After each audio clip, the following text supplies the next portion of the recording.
अल्लाह का कुरान करीम के अंदर एक वाज़ेह हुक्म है और वो आयत जिसका मफहूम ये है कि लोगों अमानतें अहल लोगों के सुपुर्द करो।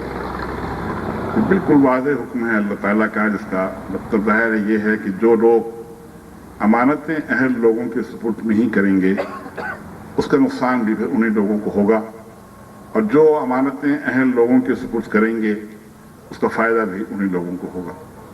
मैं समझता हूँ कराची की 55 साल तारीख में गुज़िश्ता साल के इंतखाब में पहली मरतबा कराची के लोगों ने अमानतें अहल लोगों के सुपुर्द की। पहली बुनियादी बात तो यह है कि अल्लाह की तौफीक से हो रहा है, वरना हम इस काबिल शायद नहीं थे।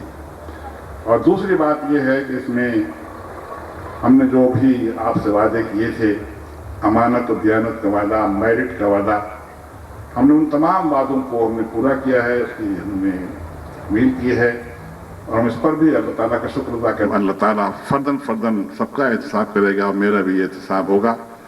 इसलिए मैं जो कुछ भी कहता हूँ, जो कुछ भी करता हूँ, वो अपने एहतसाब को पेश नज़र रखते हुए करता हूँ और हर वक्त मुझे ये ख्याल रहता है कि मुझसे ऐसा कोई काम ना हो जाए कि जो मुझे आखिरत के अंदर मुझसे जवाबदेही ना हो सके।